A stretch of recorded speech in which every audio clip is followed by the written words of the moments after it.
কুমকুম, সেটা কি করে হতে পারে? ও তো আমার ফুলকুমারী, আর রানীমা গিয়ে আমার ফুলকুমারীর সাথে প্রতাপের বিবাহ ঠিক করে এসেছেন। রাজকুমার চন্দ্রকুমার, তুমি এসেছো, যাক ভালোই হয়েছে। শোনো রাজকুমার, আমাদের আর যেতে হবে না, কুমকুম নিজেই এসেছে, আর তোমার সাথে কুমকুমের পরিচয়টাও করিয়ে দেওয়া হবে।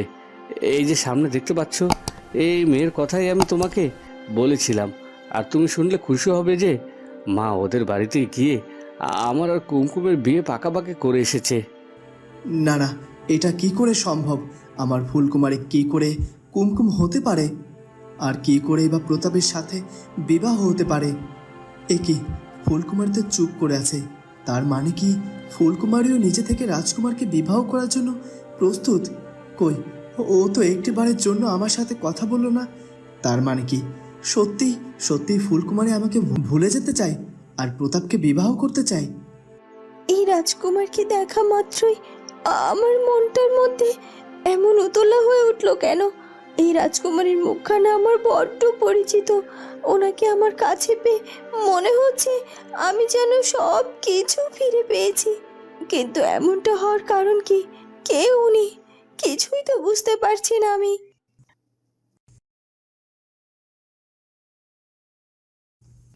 কি গো, কুমকুম রে কি খুঁজা পাইলা? না, তখন থেকে কত কইরা খুঁজলাম, কিন্তু কোথাও তো কোনো খোঁজই পাইলাম না। কই যে গেল মেয়েটা, সেটাই তো বুঝতে পারতাছি না। কি কইতাছো? রাত তো অনেক হইছে, আর এই এত গভীর রাতে মাইয়াডা আবার কই যাইবো? আমার তো এখন সত্যি সত্যি মাইয়াডারে নিয়া বড্ড চিন্তা হইতেছে। মাইয়াডা তো আশেপাশে জায়গাও তেমন চেনেও না, তাহলে কোথায় যাইতে পারে কও তো? তুমি এক কাজ করো, তুমি বরং জঙ্গলের ওদিকটাতে একটু খুঁজা দেখো ওদিকে গিয়েছে কিনা। তুমি কি মনে করছো আমি জঙ্গলের ওই দিকটাতে খুঁজি নাই? আমি সব জায়গায় খুঁজছি, কিন্তু কোথাও কুমকুমরে পাইলাম না। কোথায় যে গেল মাইয়াডা? আচ্ছা বউ, কুমকুম আবার নিজের বাড়ির কথা মনে পড়ে নাই তো? ও নিজের বাড়ি চলে যায়নি তো? হয়তো সে নিজের বাড়িতে ফিরে গেছে। না না না না, সেইটা কিছুতেই হইতে পারে না। যদি ওর নিজের বাড়ির কথা মনেও পইরা যায়, তাহলে তো ও চইলা যাওয়ার আগে আমাগো সাথে দেখা কইরা আমগো সব জানাই যাইতো।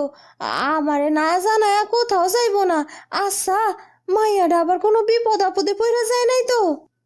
দাঁড়াও, তুমি চিন্তা কইরো না, আমি বরং আর একটু খুঁজা দেখি মাইয়াডারে, খুঁজা পাই কিনা।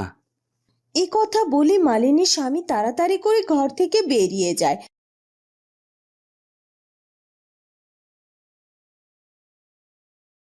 ওদিকে সাধু বাবার ধ্যান ভঙ্গ হওয়ার পর সাধু বাবা কোনো কথা না বলে চুপচাপ বসে থাকে। সাধু বাবা, আপনি এইভাবে চুপ করে বসে আছেন কেন? এত তাড়াতাড়ি আপনার ধ্যান ভাঙলো, তার মানে কি আপনি কোনো বিপদের ইঙ্গিত পেয়েছেন? তার মানে কি আমি আর কখনো কোনো দিনও এই আয়না থেকে মুক্তি পাবো না? আমি কি চিরকাল এই আয়নার মধ্যেই বন্দি হয়ে থাকবো? নানা ফুলপরি, শুধু শুধু দুশ্চিন্তা করছো। আমি যখন ধ্যান সাধনা করছিলাম, তখন আমি বুঝতে পেরেছি তুমি শুভ শক্তি সম্পূর্ণ একজন পরী। আর তাই তো তোমাকে এখান থেকে মুক্ত করার জন্য আমার খুব একটা বেশি সময় প্রয়োজন হয়নি। অল্প সময়ের মধ্যে আমার ধ্যান সাধনা সম্পূর্ণ হয়েছে, আর আমি চাইলে এখনই তোমাকে বন্দি আয়না থেকে মুক্ত করতে পারি। সত্যি সত্যি বলছেন সাধু বাবা? আপনার ধ্যান সাধনা সম্পূর্ণ হয়েছে? তার মানে আমি আয়না থেকে মুক্ত হয়ে যেতে পারবো? তাহলে আপনি আর একটু দেরি না করে আমাকে এক্ষুনি এই বন্দিকৃত আয়না থেকে মুক্তি দিন। আমি যে আর এখানে এভাবে বন্দি হয়ে থাকতে চাই না। ঠিক আছে, তাই হবে। আমি তোকে মুক্ত করে দিচ্ছি। এরপর সাধু বাবা উঠে দাঁড়ায় এবং তার শক্তি প্রয়োগ করে সেই জাদু আয়নাটির উপর, আর সাথে সাথে সেই জাদু আয়নাটি অদৃশ্য হয়ে ফুলপরি সেই জাদু আয়না থেকে মুক্ত হয়ে যায়। কিন্তু সে পরী রূপ থেকে একটা মানুষ রূপে রূপান্তরিত হয়। সাধু বাবা, এ কি হলো? আমার পাখা কোথায় গেল? ফুলপরি, এখন থেকে তুই সাধারণ মানুষ হয়ে গেছিস, আর তাই তো তোর শক্তি সহ তোর পাখা চিরকালের মতো তোর কাছ থেকে হারিয়ে গেছে। আর এখন থেকে তোকে সাধারণ মানুষের মতোই জীবনযাপন করতে হবে। এ কথা বলে সেই সাধুটি সাথে সাথেই অদৃশ্য হয়ে যায়। এ কি, এই সাধু বাবা কোথায় চলে গেল? সাধু বাবার কাছ থেকে তো জানা হলো না যে আমার বোন কোথায় আছে, আর আমি বা কোথায় আছি, আর কি করেই বা আমি আমার বোনের কাছে যাব? কি হলো কি চন্দ্রকুমার? তুমি যে আমার কোনো কথার উত্তর দিচ্ছ না, আর তুমি তো আমার কুমকুমের দিকে তাকিয়ে আছো। তুমি কি আমার কুমকুমের থেকে চোখ ফেরাতে পারছো না? আমি তোমাকে বলেছিলাম না, আমার কুমকুমের দিকে যে একবার তাকাবে সে ইচ্ছে করলেও তার চোখ সরাতে পারবে না। হ্যাঁ হ্যাঁ, সত্যি সত্যি তোমার কুমকুম বড্ড সুন্দর দেখতে। আমি কিছুতেই তার দিকে চোখ ফেরাতেই পারছি না। কুমকুম, এটা হলো আমার বন্ধু চন্দ্রকুমার, রূপনগর রাজ্যের একমাত্র রাজপুত্র। জানো তো, ওর স্ত্রী ওকে ছেড়ে কোথায় যেন চলে গেছে, আর ও তাকে খোঁজার জন্য আমাদের রাজ্যে এসেছে। কিন্তু দুঃখের বিষয়, তাকে যে আর খুঁজেই পেল না সে।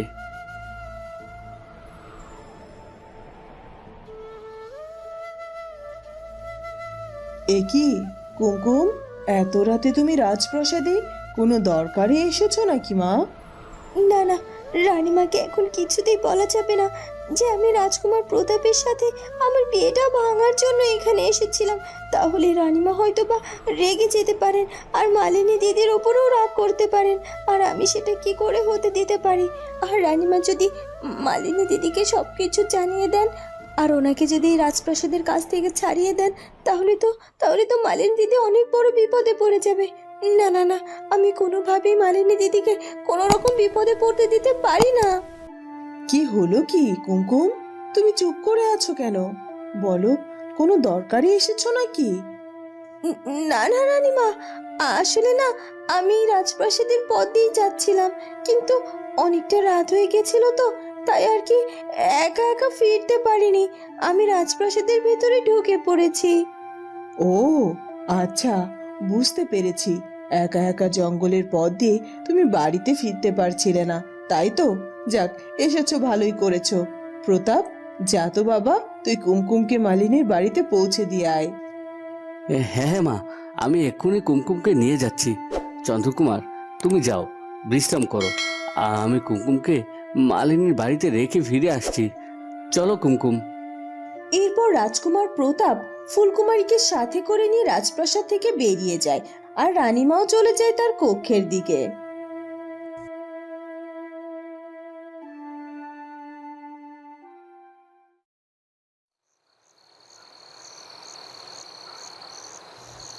মহারাজ, কাল সকাল সকাল রাজকুমার রাজ্যে ফিরে আসবে তো? হ্যাঁ হ্যাঁ রানী, রাজকুমারকে কাল সকালে ফিরে আসতেই হবে।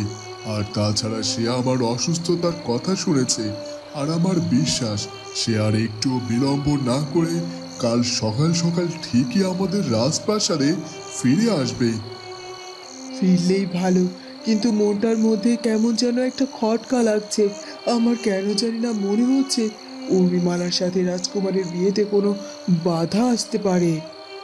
না না রানী, এবার আমরা যেভাবে আমাদের পরিকল্পনা সাজিয়েছি তাতে করে তোমার বিবাহ না করে কিছুতেই পারবে না। তুমি তোমার মতো সব প্রস্তুতি গ্রহণ করে ফেলো। মহারাজ, আমার সব রকম প্রস্তুতি নেওয়া হয়ে গেছে, এখন শুধুমাত্র কাল সকালের অপেক্ষা। আর মাত্র একটা রাত, আর আজকের এই রাতটা পার হলেই রাজকুমার প্রাসাদে ফিরে আসবে, আর রাজকুমারের সাথে আমার বিবাহ হবে। সত্যি আমার যে বড্ড খুশি লাগছে। আমি এত সহজে রাজকুমারকে নিজের স্বামী হিসেবে পেয়ে যাব ভাবতেই পারিনি। তবে এই সব কিছু তো আরো আগে হওয়ার কথা ছিল, কিন্তু ওই ফুলকুমারীর জন্যই তো সব কিছু এলোমেলো হয়ে গেল। তবে এবার আমি আর কোনো কিছু এলোমেলো হতে দেব না। আমার আর রাজকুমারের মধ্যে আমি আর কাউকেই ঢুকতে দেব না, কাউকেই না। ওদিকে রাজকুমার প্রতাপ ফুলকুমারীকে মালিনীর বাড়িতে দিয়ে আসে। মালিনী, আমি তোমার বোনকে তোমার বাড়িতে সসম্মানে পৌঁছে দিয়ে গেলাম। এ কি রাজকুমার, আপনি আপনি কুমকুম রে কই পাইলেন? আসলে কুমকুম আমাদের রাজপ্রাসাদে গিয়েছিল, ও একা একা ফিরতে ভয় পাচ্ছিল, তাই আর কি আমি ওকে পৌঁছে দিয়ে গেলাম। যাই হোক, আমি এখন আসছি, কেমন? এরপর রাজকুমার প্রতাপ সেখান থেকে চলে যায়। বোন, তুমি রাজপ্রাসাদে কেন গিয়েছিলা? আর তুমি রাজপ্রাসাদে গিয়েছিলা ভালো কথা, কিন্তু আমাদেরকে তো একটু জানায়া যাইতে পারতা। সেই তখন থেকে তোমার দাদা তোমারে কোথায় না কোথায় খুঁজেছে। চিন্তায় চিন্তায় আমরা দুইজন যে বড্ড অস্থির হয়ে পড়ছিলাম। ভাবছিলাম তুমি নিশ্চয়ই কোনো বিপদে পড়ছো। দিদি, আসলে আমার ভুল হয়েছে, তোমাদেরকে জানিয়ে যাওয়াটা আমার উচিত ছিল। দিদি, আমার শরীর খারাপ না, বড্ড খারাপ লাগছে, আমি ও ঘরে যাচ্ছি, আমার যে একটু বিশ্রামের দরকার। এ কথা বলে ফুলকুমারী আর একটু দেরি না করে সেখান থেকে চলে যায়। কি হইল কি? মাইয়াটার কি সত্যি খারাপ লাগতেছে নাকি? আসলে আমি অসুস্থ হওয়ার পর থেকে মাইয়াটা অনেক খাটাখাটনি করে, তাই ওর শরীরটা হয়তো একটু খারাপ লাগতেছে। হ্যাঁ গো, তুমি ঠিকই কইছো, কিন্তু একটা বিষয় দেখা খুব ভালো লাগলো যে স্বয়ং রাজকুমার নিজে আইসা কুমকুমকে আমাদের বাড়িতে পৌঁছাইয়া দিয়া গেল। হয় হয়, ঠিকই কইছো। আর দেখছো রাজকুমারের সাথে আমাদের কুমকুমকে কি সুন্দর মানাইছে, একেবারে যেন রাজজটক। ওদিকে রাজকুমার চন্দ্রকুমার কিছুতেই ফুলকুমারী থেকে কুমকুম এই হিসেবটা মেনে নিতে পারছিল না।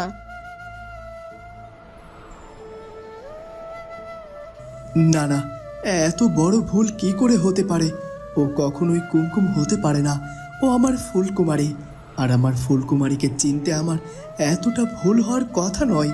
আমি নিশ্চিত ওই আমার ফুলকুমারী, কিন্তু যদি তাই হবে তাহলে ফুলকুমারী কেন আমাকে দেখে চিনতে পারলো না, আর আমার সাথে কেন একটি কথাও বললো না, আর কেনই বা ও আমার বন্ধু প্রতাপের সাথে বিয়ে করতে রাজি হয়ে গেল? ও কি সত্যি সত্যি আমাকে একেবারেই ভুলে গিয়েছে? মা বলেছিল ও নাকি মোড়লের ছেলে সুমনের সাথে পালিয়েছে, কিন্তু তাই যদি হবে তাহলে রাজকুমার প্রতাপের সাথে বা তার বিবাহের সম্বন্ধ কি করে হয়? আর মোড়লের ছেলে সুমনই বা কোথায়? না না, কিছুই বুঝতে পারছি না। সব কিছু আমার কাছে কেমন যেন গুলিয়ে যাচ্ছে। আর তাছাড়া এই সব কিছু যদি ভুল হয়ে থাকে তাহলে কেন ফুলকুমারী আমাকে চিনেও না চেনার ভান করে থাকলো? আর আমি কি করে বা এইসব প্রশ্নের উত্তর পাবো? ওদিকে ফুলকুমারী কিছুতেই যেন দু চোখের পাতা এক করতে পারে না। না না, আমি আর পারছি না। আমার মনটার মধ্যে কেন এমনটা হচ্ছে? কেন আমার বারবার ওই রাজকুমারীর কাছে ছুটে যেতে ইচ্ছে করছে? কে কে ওই রাজকুমার? তার সাথে আমার কী বা সম্পর্ক আছে? তাছাড়া ওই রাজকুমার তো আমার কাছে এসেছিল, কিন্তু তার চোখের দিকে তাকিয়ে কেন আমি কিচ্ছু বলতে পারলাম না। কোথায় যেন হারিয়ে গেলাম আমি। আর আমার ওই রাজকুমারের সাথে যদি কোনো সম্পর্ক থেকেই থাকতো তাহলে ওই রাজকুমার তো আমাকে তেমন কিছুই বললো না। কেন তাহলে ওই রাজকুমারটার জন্য আমার মনটা এত উতলা হয়ে আছে? আর কিভাবে বা আমার মনে লুকিয়ে থাকা এই সব প্রশ্নের উত্তর আমি খুঁজে পাবো? হে বিধাতা, তুমি তুমি আমাকে সাহায্য করো, আমি যেন আমার মনে জমে থাকা সব প্রশ্নের উত্তর পেতে পারি। আমি যে সহ্য করতে পারছি না।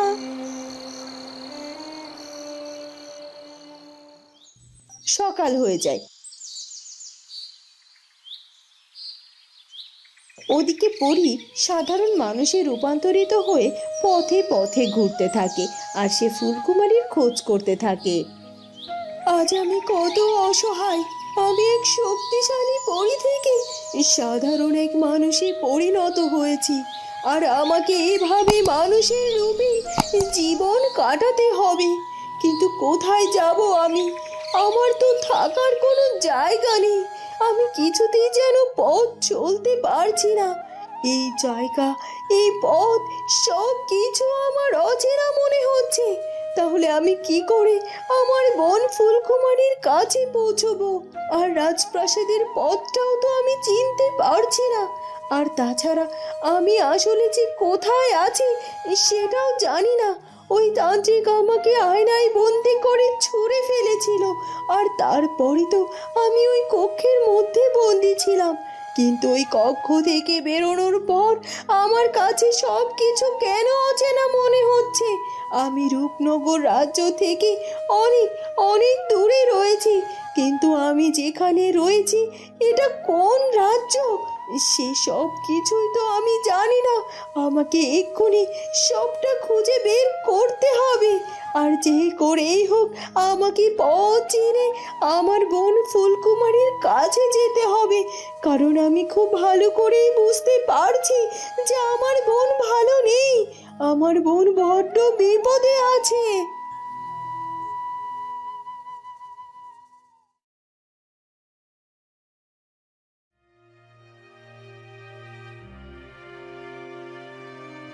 ওদিকে সকাল সকাল উর্মিমালা রাজপ্রাসাদে এসে হাজির হয়। রানীমা, আমার ওদিকে সবকিছু প্রস্তুত করা হয়ে গেছে, কিন্তু রাজকুমার কোথায়? রাজকুমার কি এখনো ফিরে আসেনি? না না উর্মিমালা, রাজকুমার এখনো রাজপ্রাসাদে ফিরে আসেনি, তবে আমার মনে হয় ও খুব তাড়াতাড়ি ফিরে আসবে। তুমি একদম চিন্তা করো না। রানীমা, আমার মনটার মধ্যে কেমন যেন একটু ভয় ভয় লাগছে। সত্যি রাজকুমার আজ ফিরবে তো, নাকি প্রতিবারের মতো এবারও আমার আশা স্বপ্ন সব ভেঙে চুরমার হয়ে যাবে? না না উর্মিমালা, তুমি এত চিন্তা করো না। রাজকুমার সঠিক সময়ে ফিরে আসবে, আর তাছাড়া আমার এদিকেও সব প্রস্তুতি গ্রহণ করা হয়ে গেছে। রাজকুমার ফিরে এলে ওর সাথে তোমার বিয়ে যত তাড়াতাড়ি সম্ভব দিয়ে দেওয়া হবে, আর রাজকুমারকে বিয়ের জন্য রাজিও করা হবে। আমার বিশ্বাস রাজকুমার এবার রাজি হবেই হবে। কিন্তু রানীমা, রাজকুমারের ফিরতে এতটা দেরি কেন হচ্ছে বলুন তো? কেন হচ্ছে সেটা জানি না, তবে অনেকটা দূরের পথ তো, তাই হয়তো বা একটু দেরি হচ্ছে। তুমি চিন্তা করো না, ও সঠিক সময়েই ফিরবে রাজপ্রাসাদে। ওদিকে রাজকুমার প্রতাপের কক্ষে যায় বিদায় নেওয়ার জন্য। বন্ধু প্রতাপ, আমাকে যে এবার আমার রাজ্যের উদ্দেশ্যে রওনা দিতে হবে। আমার সব কিছু গুছিয়ে নেওয়া হয়েছে, এখন তুমি আমাকে বিদায় দিলে আমি রওনা দিতে পারি। কি বলছো কি? এত তাড়াতাড়ি তুমি প্রস্তুত হয়ে গেছো, আর এত সকাল সকাল বেরিয়ে পড়বে? আজকের দিনটা থেকে যেতে। না না প্রতাপ, আর আমি এখানে থাকতে চাই না। আসলে আমি এসেছিলাম আমার ফুলকুমারীকে খুঁজে পাওয়ার আশায়, কিন্তু এখানে এসে তো আমি আমার ফুলকুমারীকে খুঁজেই পেলাম না। আর তাছাড়া তোমার মনের মানুষের সাথেও তো আমার দেখা করানো হয়ে গেল। তুমি তোমার মনের মানুষের সাথে বিবাহ করে সুখে থেকো। আর তাছাড়া ওদিকে বাবার শরীরটা বড্ড খারাপ, আর তাই আমাকে যে ফিরে যেতেই হবে। নেহাত তোমার পিতামশাইয়ের শরীরটা খারাপ, তাই তো আমি তোমাকে যেতে দিচ্ছি। না হলে আমার বিবাহ সম্পন্ন না হওয়া পর্যন্ত আমি তোমাকে কিছুতেই যেতে দিতাম না। ঠিক আছে, সাবধানে যেও বন্ধু, আর ফিরে গিয়ে আমাকে পত্র পাঠিও, কেমন? এরপর রাজকুমার আর কোনো কথা না বাড়িয়ে তাড়াতাড়ি করে রাজপ্রাসাদ থেকে বেরিয়ে যায়।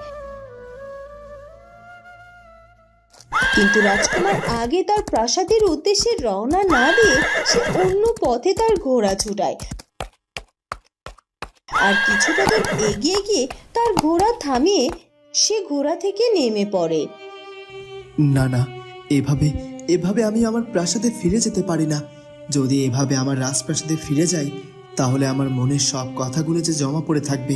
আর আমি যেহেতু একবার ফুলকুমারীর দেখা পেয়েছি সামনাসামনি, আমাকে একটি বারের জন্য হলেও তার কাছ থেকে আমাকে জবাব চাইতে হবে। সে কেন আমাকে চিনেও না চেনার ভান করেছে, আর কেনই বা সে নিজেকে কুমকুম পরিচয় দিয়ে রাজকুমার প্রতাপের সাথে বিবাহ করতে চাইছে, এসব কিছু আমাকে যে জানতেই হবে। এ কথা বলে রাজকুমার মালিনীর বাড়ির দিকে এগিয়ে যেতে থাকে। ওদিকে ফুলকুমারীও সেই পথ দিয়ে এগিয়ে আসতে থাকে, আর রাজকুমারকে দেখে সে দাঁড়িয়ে পড়ে। এই তো কুমকুম, তোমার সাথে আমার দেখা হয়ে গেল, ভালোই হলো। আমাকে কষ্ট করে মালিনীর বাড়ি পর্যন্ত যেতে হলো না। একে রাজকুমার চন্দ্রকুমার, কিন্তু রাজকুমার চন্দ্রকুমার মালিনী দিদির বাড়ির দিকে কেন আসছিল? নিশ্চয়ই রাজকুমার চন্দ্রকুমার আমাকে চিনতে পেরেছে। নিশ্চয়ই রাজকুমার চন্দ্রকুমার আমাকে কিছু বলতে চাইছে। ভালোই হলো। আমিও আজ রাজকুমারকে আমার মনে জমে থাকা সব প্রশ্নগুলো করব, আর আমার বিশ্বাস আজ আমি আমার মনের সব প্রশ্নের উত্তর পেয়ে যাবই যাব। বন্ধুরা, কি হতে চলেছে এরপর সেটা জানবো আমরা ফুলকুমারী গল্পের পরবর্তী পর্বে। আর আমাদের আজকের পর্বটি ভালো লাগলে অবশ্যই আমাদের চ্যানেলটিকে সাবস্ক্রাইব করে দিও। দেখা হবে নতুন পর্ব নিয়ে। ধন্যবাদ। প্রস্তুত করা হয়ে গেছে, কিন্তু রাজকুমার কোথায়? রাজকুমারকে এখনো ফিরে আসেনি। কুমকুম, তোমার নাম কুমকুম তাই তো? আমি সঠিক বলছি তো কুমকুম? আর আমি তোমার সাথে দেখা করার জন্য যাচ্ছিলাম। হ্যাঁ, আমার নাম কুমকুম, কিন্তু আপনি হঠাৎ করে আমার সাথে কেন দেখা করতে যাচ্ছিলেন? এটা কি করে হতে পারে? একই রকম দেখতে, সেই মুখ, সেই চোখ, এমনকি এর কণ্ঠস্বরটাও একই রকম। তাহলে কি করে ও আমার ফুলকুমারী না হয়ে কুমকুম হতে পারে? আর তাছাড়া ও যদি সত্যি আমার ফুলকুমারী হয়ে থাকতো তাহলে এতক্ষণে তো কিছুতেই নিজের পরিচয় লুকিয়ে থাকতো না। রাজকুমার এমন চুপ করে আছে কেন? সে কেন কোনো কথা বলছে না? তবে সে কিছু বলুক আর না বলুক, আমি তাকে এবার আমার মনের কথাগুলো বলবোই। কি হলো কি রাজকুমার চন্দ্র, আপনি কোনো কথা না বলে চুপ করে আছেন কেন? ঠিক আছে, আপনাকে কিচ্ছুটি বলতে হবে না, আমার যে আপনার সাথে কিছু কথা আছে। ওদিকে সকাল হতে না হতেই রানীমা বিয়ের তত্ত্ব নিয়ে মালিনীর বাড়িতে এসে হাজির হয়। রানীমা, এত সকাল সকাল আপনি এত কিছু নিয়ে আমাদের বাড়িতে? মালিনী, তুমি দেখছি সুস্থ হয়ে গেছো। যাক, ভালোই হয়েছে, বোনের বিয়ের আগে সুস্থ হয়ে গেছো। আর এই যে এত সব কিছু দেখছো না, এগুলো সব বিয়ের তত্ত্ব। আমার একমাত্র সন্তান রাজপুত্র প্রতাপের বিয়ে বলে কথা। আর রাজ পরিবারের রাজবধূর জন্য এইটুকু তত্ত্ব তো আনতেই হতো, তাই না? রানীমা দেখে রাজকুমার প্রতাপের সাথে কুমকুমের বিয়ের জন্য বিয়ের তত্ত্ব নিয়ে হাজির হইছেন, কিন্তু কুমকুম তো কিছুতেই বিয়েটা করতে রাজি হইতাছে না। আমি কুমকুমকে এত করে বুঝাইছি, তারপরও বারবার বলতাছে যে ও কিছুতেই বিয়েটা করব না। কিন্তু এখন রানীমারে আমি কি কইরা না করমু সেটাই তো বুঝতে পারতাছি না। কি হলো কি মালিনী, তুমি চুপ করে আছো কেন? ভালো করে খুলে দেখো বিয়ের সব তথ্য ঠিক আছে কিনা। রানীমা, আপনি নিজে যখন বিয়ের তত্ত্ব নিয়ে আইছেন, তাহলে বিয়ের তত্ত্বের কোনো কিছুতে কমতি হইতেই পারে না। হ্যাঁ হ্যাঁ, ঠিক আছে, এখন বলো তো কুমকুম কোথায়? কুমকুমকে তো দেখতে পাচ্ছি না, ওকে ডাকো, ওর চাঁদ মুখখানা একটু দেখে যাই। এখন কি করবো আমি? কুমকুম তো বাড়িতেই নাই, আর সেটা রানীমারে আমি কি করে বলি? আসলে রানীমা ও ঘরে আছে, লজ্জা পাচ্ছে তো, তাই আর কি। ঠিক আছে, বুঝেছি। তাহলে ওকে আর এখন ডাকার দরকার নেই। আমি রাজপ্রাসাদে ফিরে যাচ্ছি। রাজপ্রাসাদে কত কাজ পড়ে আছে, ওদিকে সবকিছু তো গুছাতে হবে, তাই না?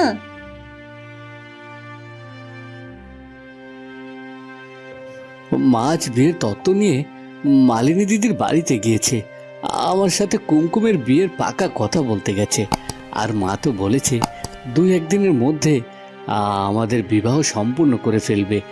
আমি কুমকুমকে আমার নিজের করে পাবো, সব সময় ওকে আমার চোখের সামনে দেখতে পাবো। সত্যি এইসব ভেবে যে আমার বড্ড আনন্দ হচ্ছে।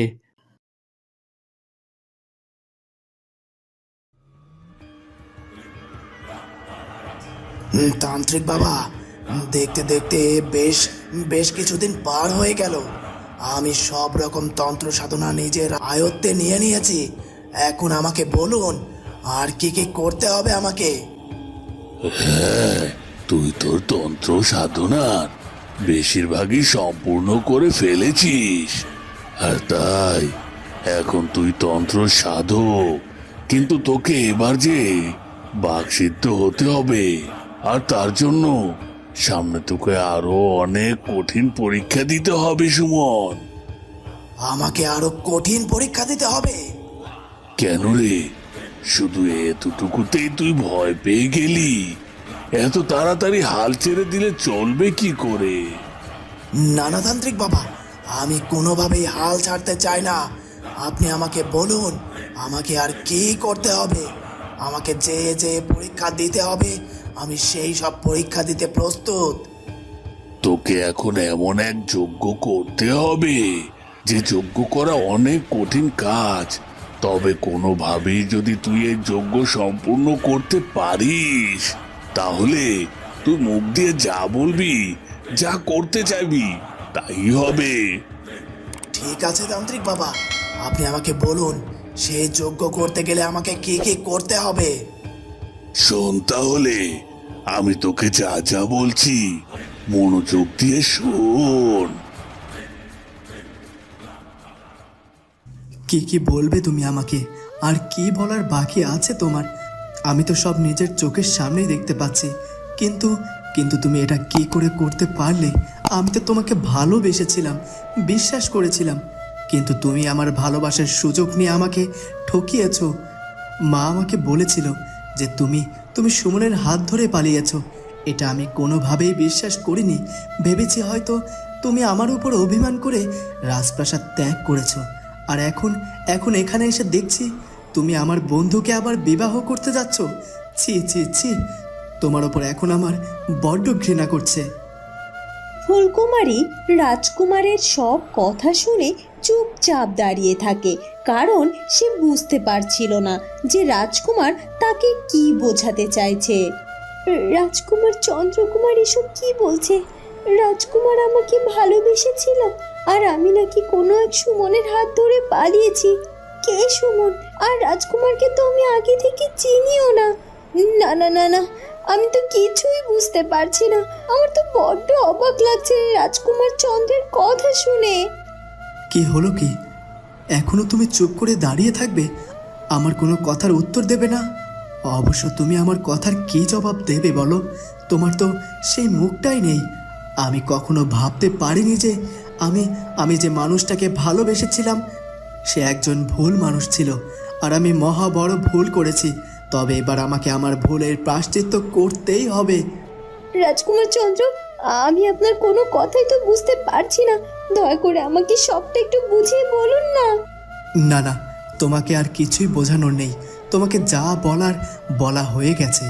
আর হ্যাঁ শোনো, আজকের পর থেকে আমি আর কখনো কোনো দিনও তোমার মুখ দেখতে চাই না।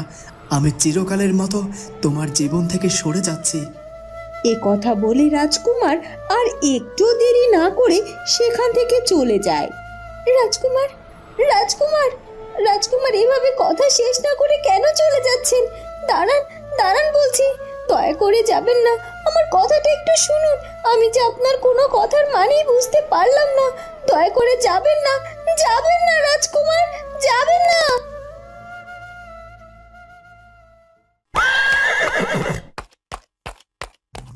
রাজকুমার আর একটু দেরি না করে তার ঘোড়া ছুটিয়ে নিজের রাজ্যের উদ্দেশ্যে রওনা দেয়। ওদিকে ফুলপরিও অচেনা পথে হাঁটতে থাকে। সেই তখন থেকে হেঁটেই চলেছি তো চলেছি, কিন্তু কোনোভাবেই তো কোনো দিশা পাচ্ছি না। কোন পথে যাব আর কোথায় গিয়েই বা উঠবো কিচ্ছুটি জানি না। তারপরও যে আমাকে থেমে থাকলে চলবে না, আমাকে এগিয়ে যেতে হবে। আর যে করেই হোক ওই রূপনগর রাজ্যে পৌঁছতেই হবে। কিন্তু কি করে পৌঁছবো আমি? আমার শরীর যে একেবারেই ক্লান্ত হয়ে যাচ্ছে। বড্ড বড্ড পিপাসাও লেগেছে, আর হাঁটতেও পারছি না। না না না, এভাবে হাল ছেড়ে দিলে চলবে না। সামনের দিকে এগিয়ে গিয়ে দেখি কোথাও কোনো জলাশয় পাই কিনা, তাহলে সেখান থেকে একটু জল খেয়ে তারপর আবার চলতে শুরু করব। এ কথা বলে ফুলপরি এগিয়ে যেতে থাকে। আর তখন সে দেখতে পায় যে রাজকুমার ঘোড়া ছুটিয়ে তার সামনে দিয়ে কোথাও একটা চলে গেল। এ কি? মনে হলো রাজকুমার। হ্যাঁ হ্যাঁ, রাজকুমারই তো। সে তো ঘোড়া ছুটিয়ে চলে গেল মনে হয়, কিন্তু রাজকুমার এদিকে কোথায় গেল? তার মানে কি এদিকেই রূপনগর রাজ্য? হ্যাঁ হ্যাঁ, তাই হয়তো হবে। আমি এক কাজ করি, রাজকুমার যেহেতু ঘোড়া ছুটিয়ে এই পথ দিয়ে গেছে, তাহলে আমি ওই ঘোড়ার পায়ের ছাপ অনুসরণ করে এগিয়ে যাই। তাহলে নিশ্চয় আমি ওই রূপনগর রাজ্যে পৌঁছে যেতে পারবো। আর রাজকুমার ফুলকুমারী, ওদের দুজনেরই দেখা পাবো। অবশেষে অবশেষে আমি আমার পথের দিশা পেলাম। বিধাতা, বিধাতা তোমাকে অসংখ্য ধন্যবাদ আমাকে সাহায্য করার জন্য। এ কথা বলে ফুলপরি ঘোড়ার পায়ের ছাপ অনুসরণ করে এগিয়ে যেতে থাকে। এরপর কেটে যায় বেশ খানিকটা সময়। ফুলকুমারী মন খারাপ করে মালিনীর বাড়িতে ফিরে যায়। কুমকুম, তুমি আইছো কুমকুম? যাক, ভালোই হয়েছে। এই দেখো, রানীমা তোমার বিয়ের জন্য কত তথ্য পাঠিয়েছেন। এই সব কিছু খুলে দেখো, তোমার পছন্দ হয়েছে কিনা। ফুলকুমারী মালিনীর সাথে কোনো কথা না বলে ঘরের ভেতরে চলে যেতে থাকে। এ কি কুমকুম, তুমি কোনো কথা না কইয়া এভাবে ঘরের ভেতরে চলে যাচ্ছ যে? কুমকুম, কুমকুম, কুমকুম, আমার কথা শুনছো না? কুমকুম। মালিনী, কুমকুম রে তুমি ডাইকো না। ওর মুখখানা দেখলে না কেমন জানে শুকনো দেখাইতাছে। আমার মনে হয় মেয়েটার কোনো কারণে মনটা বড্ড খারাপ হইয়া আছে। যাক, ওর কক্ষে গিয়া বিশ্রাম করুক, তারপর আমরা দুইজনে গিয়া না হয় পরে ওর সাথে কথা বলবো। সেসব তো সবই বুঝলাম, কিন্তু কি হইল কুমকুমের সেটাই তো বুঝতে পারতাছি না।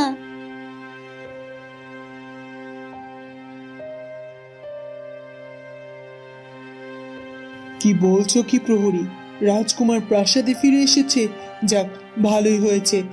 ঠিক আছে ঠিক আছে, তুমি এখন যাও আর রাজকুমারকে গিয়ে বলো আমাদের কক্ষে আসতে।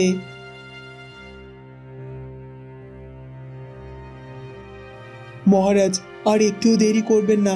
রাজকুমার কক্ষে প্রবেশ করার আগে আপনি এক্ষুনি শুয়ে পড়ুন। আর হ্যাঁ, আপনার সবকিছু মনে আছে তো? আমাদের পরিকল্পনা অনুযায়ী কিন্তু আমাদের কাজটা করতে হবে। হ্যাঁ হ্যাঁ রানী, আমার সব কিছু মনে আছে। এই কথা বলে রাজামশাই বিছানায় গিয়ে শুয়ে পড়ে। আর তখনই রাজকুমার চন্দ্রকুমার সেখানে এসে হাজির হয়। এ কি মা, পিতামশাইয়ের কি অবস্থা হয়েছে? পিতামশাইকে দেখে মনে হচ্ছে উনি একেবারে শয্যাশায়ী হয়ে পড়েছেন। কি হয়েছে কি পিতামশাইয়ের? বাবা চন্দ্র, কি আর হবে বলো? বয়সটা তো কম হলো না, তারপর তোমার চিন্তায় চিন্তায় শরীরটা বড্ড খারাপ করেছে বাবা। কিন্তু পিতামশাই, আপনি আমাকে নিয়ে এত চিন্তা কেন করছেন? আমি ঠিক আছি, আপনি আমাকে নিয়ে চিন্তা করবেন না। আপনি সুস্থ হন। এমনিতেই আমি আমার জীবনের অনেক মূল্যবান একটা জিনিস হারিয়ে ফেলেছি। তারপরও যদি আপনার কোনো ক্ষতি হয়ে যায়, তাহলে তাহলে আমি বাঁচবো কি করে? আমি জানি চন্দ্র, তুমি আমাদেরকে অনেক ভালোবাসো, আর আমরাও তোমাকে অনেক ভালোবাসি। তাই তো তোমার চাওয়াটাকে আমরা প্রাধান্য দিয়েছি। কিন্তু আমার একটা কথা তুমি রাখবে বাবা? এবার বলতে পারো, এটা আমার শেষ ইচ্ছা। এ কি বাবা, এভাবে বলছো কেন? তোমার শেষ ইচ্ছা হতে যাবে কেন? বলো বাবা, তুমি কি বলতে চাও? তুমি যা বলবে আমি তোমার সব কথা রাখবো। সত্যি বলছো তো? আমি জানি বাবা, তুমি আমার কোনো কথাই ফেলতে পারবে না। রাজকুমার, তুমি তো তোমার পছন্দের মেয়েকে বিবাহ করেছিলে, কিন্তু সেই মেয়ে তো তোমাকে ছেড়ে অনেক দূরে চলে গেছে, আর তুমি বড্ড একা হয়ে পড়েছো। আমি চাই না তুমি এভাবে একা একা নিজের জীবন কাটাও। আর তাই তো আমি চাই যে তুমি উর্মিমালাকে তুমি এবার বিবাহ করো। বলো বাবা, তুমি আমার এই কথাটা রাখবে? আমার এই কথাটার অবাধ্য হবে না? পিতামশাই, আপনাকে যখন আমি কথা দিয়ে ফেলেছি, সে তো আপনার যেটাই ভালো মনে হয় সেটাই করুন। আমার কোনো আপত্তি নেই। আর আমার শরীরটা বড্ড ক্লান্ত, আমি কক্ষে গিয়ে বিশ্রাম করছি। এ কথা বলে রাজকুমার কাঁদতে কাঁদতে সেখান থেকে চলে যায়।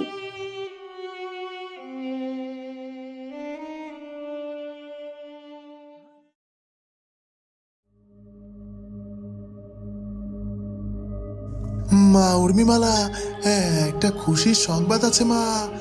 রাজপুত্র প্রাসাদে ফিরে এসেছে। হ্যাঁ রে মা, হ্যাঁ, ফিরে এসেছে। আর শুধুমাত্র ফিরেই আসেনি, ও ফিরে এসে তোকে বিবাহ করার জন্য রাজি হয়ে গেছে। সত্যি সত্যি বলছো বাবা তুমি? রাজপুত্র প্রাসাদে ফিরে এসেছে? হ্যাঁ রে মা, সব কিছু ঠিকঠাকই শুনেছি। তুই একদম চিন্তা করিস না, এবার কুমারের সাথে তোর বিবাহটা সত্যি হবে। কি বলছো কি বাবা? সত্যি সত্যি রাজকুমার আমাকে বিবাহ করতে রাজি হয়েছে? আমার তো কিছুতেই বিশ্বাস হচ্ছে না।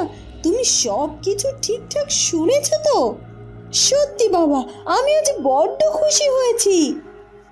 বেশ খানিকটা সময় পার হয়ে যায়, ওদিকে ফুলকুমারী যেন কিছুতেই স্থির হতে পারে না। রাজকুমার চন্দ্রকুমার বারবার বলল আমি নাকি তাকে ঠকিয়েছি। সে তো এটাও বলল সে নাকি আমাকে ভালোবাসতো। কিন্তু যদি সেটা সত্যি হয়ে থাকে তাহলে আমি এখানে কি করে এলাম? আর তাছাড়া ওই রাজকুমারের কথাগুলো আমার কাছে সব সত্যি মনে হচ্ছিল। কিন্তু রাজকুমার চন্দ্রকুমার তো সেদিন আমাকে এটাও বলল সে নাকি তার স্ত্রীকে খুঁজতে এখানে এসেছে। তাহলে তাহলে রাজকুমার চন্দ্রকুমারের স্ত্রী বা কে? না না না, সব কিছু গুলিয়ে যাচ্ছে। আমি আমার সব প্রশ্নের উত্তর খুঁজতে গিয়ে আরো অনেক জটিল প্রশ্নের সম্মুখীন হয়েছি।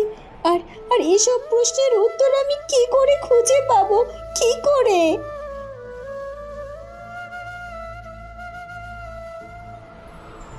তখনই সেখানে মালিনী চলে আসে। কুমকুম, কি খুঁজতাছো? আর 2 দিন পরেই তো তোমার বিয়া। এখন শুধুমাত্র তুমি রাজকুমার প্রতাপকে নিয়েই চিন্তা করবা। দিদি, আমি তো তোমাকে বলেছি আমি কিছুতেই বিয়েটা করতে পারবো না। তারপরে তোমরা কেন কেন আমার কথা শুনতে চাইছো না? আমি জানি না কুমকুম, তুমি কেন রাজকুমার প্রতাপকে বিবাহ করতে চাইছো না? তুমি কি জানো সকল রাজ্যের রাজকন্যারা প্রতাপকে বিবাহ করার জন্য পাগল হইয়া আছে, কিন্তু রাজকুমার প্রতাপ কাউরেই পছন্দ করে না।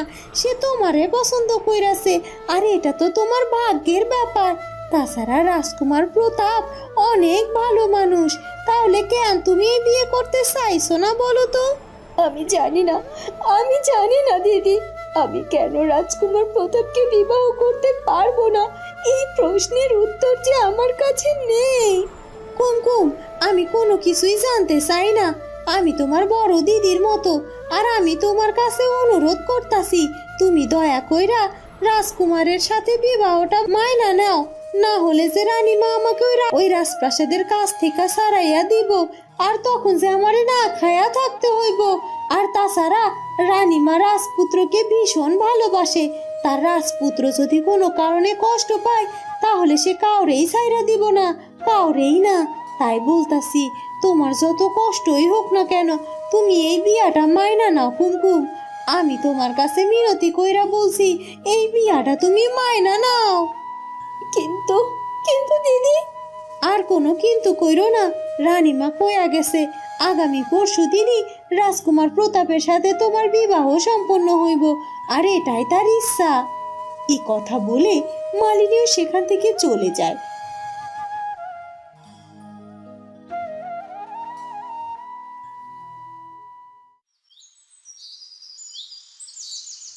বেশ খানিকটা রাত হয়ে যায়। রানীমা রাজকুমারের কক্ষে আসে। কুমার, আগামীকাল সকাল সকাল তোমার সাথে উর্মিমালার বিবাহ সম্পন্ন হবে। তুমি তৈরি থেকো। আমাদের এদিকে সবকিছু গুছিয়ে নেওয়া হয়ে গেছে। আর যেহেতু তোমার পিতামশাই বিলম্ব করতে চাইছে না, সেহেতু কাল সকাল সকালই এই বিবাহ সম্পন্ন করা হবে। সত্যি সত্যি কাল সকালে ওই উর্মিমালার সাথে আমার বিবাহ হবে? কুমার, তোমার পিতামশাই কোনোভাবে কোনো সময় নিতে চাইছেন না। তিনি মন্ত্রীমশাইকে কথা দিয়েছেন, তারাও এই বিয়ের সব রকম প্রস্তুতি নিয়ে নিয়েছে। আর তাছাড়া তুমিও যেহেতু এই বিবাহ করতে রাজি, তাহলে কেন এত দেরি করবে? শোনো, কাল সকাল সকাল উঠে তৈরি হয়ে বিয়ের মণ্ডপে চলে আসবে, কেমন? এই কথা বলে রানী সেখান থেকে চলে যায়। এ কি সত্যি সত্যি কাল সকালে ওই উর্মিমালার সাথে আমার বিবাহ হবে? কিন্তু আমি কি করে বিবাহটা করব? হ্যাঁ, ফুলকুমারী আমাকে ঠকিয়েছে। ও আমার সাথে অন্যায় করেছে, কিন্তু তারপরও আমি যে ওর জায়গায় অন্য কাউকে বসাতে পারবো না। কিন্তু এদিকে যে আমি পিতামশাইকে কথা দিয়েছি, আর তাই কিছুতে তো পিতামশাইয়ের কথার অবাধ্যও হতে পারবো না। তাহলে তাহলে এখন আমি কি করব? হে বিধাতা, আমাকে কিছু একটা উপায় বলে দাও। এরপর রাজকুমার চন্দ্রকুমার মন খারাপ করে বারান্দায় গিয়ে দাঁড়ায়, আর সে বেশ কিছুটা সময় ধরে কিছু একটা ভাবতে থাকে আর অনেক দুশ্চিন্তা করতে থাকে। তখনই হঠাৎ করে সে দেখতে পায় যে তার সামনে কেউ একজন এসে দাঁড়িয়েছে, কিন্তু সে অন্ধকারের মধ্যে থাকায় তাকে স্পষ্টভাবে দেখা যাচ্ছিল না। এ কি? কে কে ওখানে ওভাবে অন্ধকারে দাঁড়িয়ে আছে? সামনে এসো, সামনে এসো বলছি। এ কি? কি হলো? আমার কথার উত্তর দিচ্ছ না যে? কে কে ওখানে? এক্ষুনি আমার সামনে এসো, না হলে আমি কিন্তু তোমাকে আঘাত করতে বাধ্য হব। বন্ধুরা, কি হতে চলেছে এরপর সেটা জানবো আমরা ফুলকুমারী গল্পের পরবর্তী পর্বে। আর আমাদের আজকের পর্বটি ভালো লাগলে অবশ্যই আমাদের চ্যানেলটিকে সাবস্ক্রাইব করে দিও। দেখা হবে নতুন পর্বে। ধন্যবাদ।